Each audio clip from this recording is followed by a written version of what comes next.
Okay. Speaking of Israel and Netanyahu, the IDF in Israel announced that their ground invasion will be much slower than was originally proposed. I don't know if emotions are starting to cool, or if they're just realizing Hamas is dug in deeper than they expected. Is going slow the right move? Because it seems like the world was pretty much gearing up to be against Israel, even though Israel was attacked, because they see Palestine as this small, landlocked country with no ability to defend itself, and it's 50% of its population are children. Bear with me. In 1227, an English army was sent to Scotland by Edward I. The army met a Scottish force in the vicinity of a place called Stirling Bridge. Ultimately, the English army was destroyed, was defeated. It wasn't simply defeated. The Scots then proceeded to murder everybody in the organization. Very few people managed to get back to the border with England and escape with their lives. The hero of Scottish history, Sir William Wallace, got a hold of the commanders, the two leading knights who commanded the army, skinned them alive, killed them, but then skinned them alive before he did it, and then had belts that he wore for the rest of his life made from their hides. Now, why?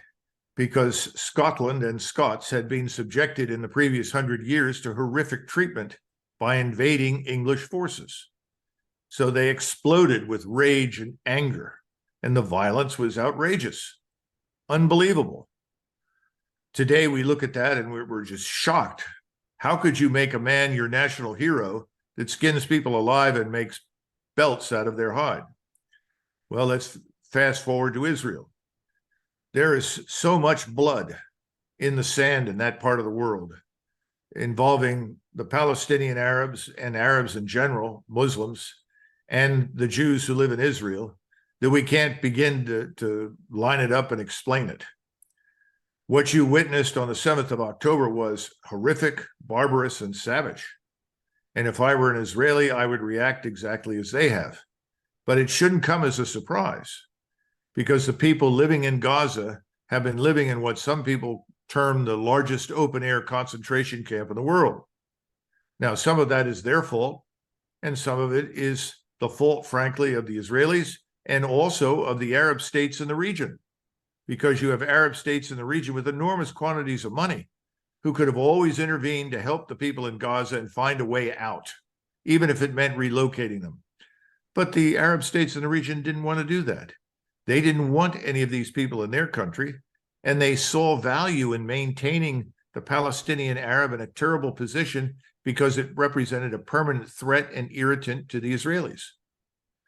Now, the Israelis, in the meantime, could they have done things differently? Well, of course, but we don't know the whole story. We can't recount everything here.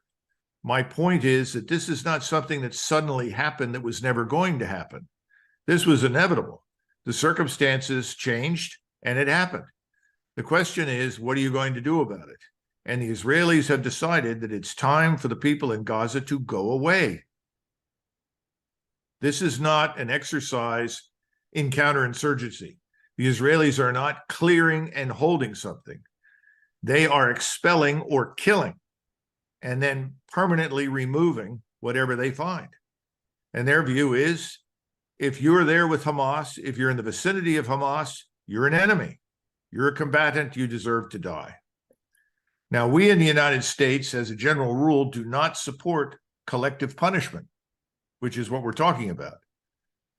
We find that unacceptable, violating the so-called laws of war and humanity. But that's what's happening. And the Israelis, as a result, have provoked the entire Muslim world. I told a friend of mine who actually, we've known each other for years. He's also an Israeli citizen. And he pointed out, he said, Douglas, we have managed something no one else in history has done. We have united the Sunni and the Shia. Well, he's right. Yeah, he's right. That's the problem. And never before have the Israelis had to face in direct combat Turks, Persians, and Arabs all together. That's where we're headed. That's why I wrote the piece I did in the American Conservative called Avoiding Armageddon.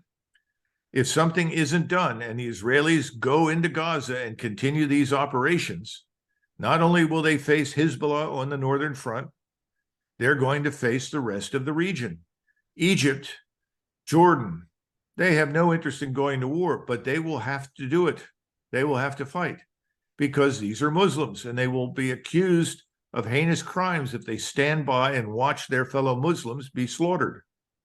The same thing is true in Turkey with Mr. Erdogan. I'm sure you saw the 1.5 million people show up in Istanbul to cheer Mr. Erdogan, who called the Israeli state a war criminal state. People are genuinely enraged. This includes people that don't necessarily like Erdogan, just as many Israelis are now supporting Netanyahu who don't really like Netanyahu because they see no alternative to this. Now, here's the wild card. The wild card is us. And the Israelis have worked tirelessly to cultivate control of our government.